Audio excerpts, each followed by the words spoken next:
عوام کے اندر کچھ باتیں ایسی پھیلی ہوئی ہیں جو دین کی باتیں نہیں ہیں، لیکن لوگ ان کو دین سمجھتے ہیں، اور کچھ باتیں ایسی ہیں جو دین کی باتیں ہیں، وہ ان پر اللہ رب العزت نے اجر و ثواب مقرر کیا ہے، لیکن ہماری کم علمی کی وجہ سے ان سے ہم لا علم ہیں یا ان کو ہم غلط سمجھتے ہیں، ناجائز سمجھتے ہیں۔ تو اس کو اغلاط العوام کہتے ہیں کہ عوام کے اندر پھیلی ہوئی غلطیاں، غلط فہمیاں، اس کے بارے میں گزارش ہے۔ چند باتوں کے بارے میں آج ہم پھر اشارہ کریں گے۔ وہ یہ پہلی بات یہ ہے کہ عوام کے اندر ایک بات مشہور ہے، سہ ایک جانور ہے، اس کا کانٹا اگر کسی کے گھر میں ہو تو کہتے ہیں کہ اس گھر میں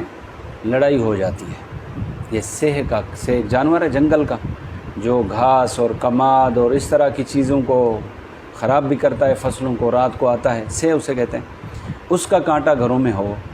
تو اس سے گھر میں جھگڑا فساد شروع ہو جاتا ہے۔ شریعت میں اس کی کوئی اصل نہیں ہے، یہ غلط بات مشہور ہے لوگوں کے اندر،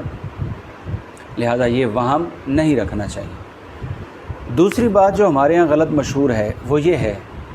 کہ کوئی بچہ یا بچی دیگچی چاٹ رہی ہو تو اس کو والدین روکتے ہیں اور کہتے ہیں کہ دیگچی نہ چاٹو، تمہاری شادی پر بارش برسے گی۔ یہ بات بالکل غلط ہے۔ یہ بارشوں کا جو نظام ہے اللہ پاک جل شانہ کی حکمتوں کے تحت ہے، اور اللہ پاک جل شانہ اپنی ہی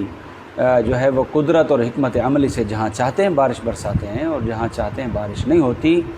اس کا دیگچی چاٹنے نہ چاٹنے کے ساتھ ہرگز تعلق نہیں ہے، یہ بات بالکل غلط ہے۔ اسی طرح ایک اور بات بھی ہمارے یہاں غلط مشہور ہے، وہ یہ ہے کہ سونے والے آدمی کو کہا جاتا ہے کہ شمال کی طرف پاؤں کر کے نہ سوئیں، حالانکہ اس کی کوئی اصل نہیں ہے۔ اتنا ضرور ہے کہ کعبۃ اللہ شریف کی طرف پاؤں کرنا، پاؤں پھیلانا، یا قضائے حاجت کے وقت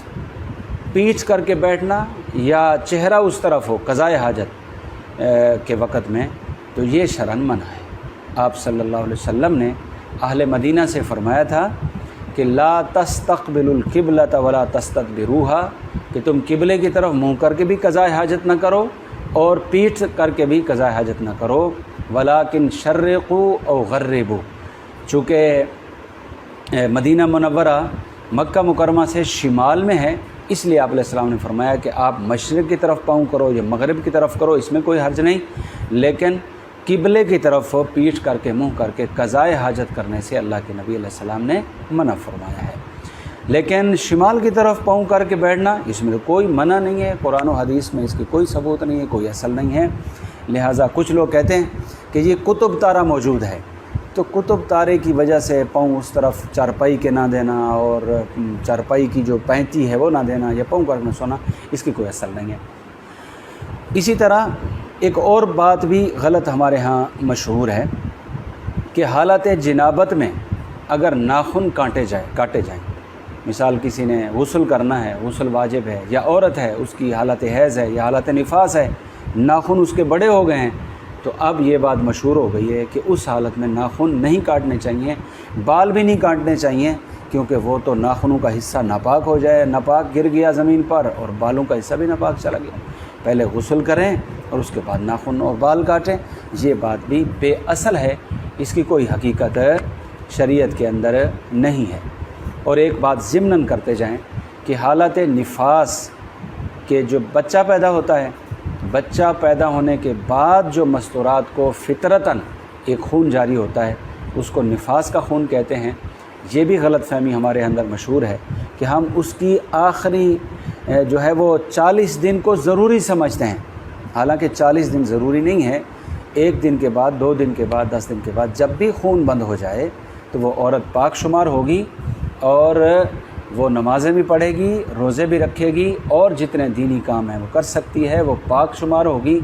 40 دن تک انتظار کرنا جبکہ خون پہلے بند ہو گیا ہے، یہ غیر شرعی اور جہالت کی بات ہے، ایسا نہیں کرنا چاہیے۔ اللہ تعالیٰ مجھے آپ کو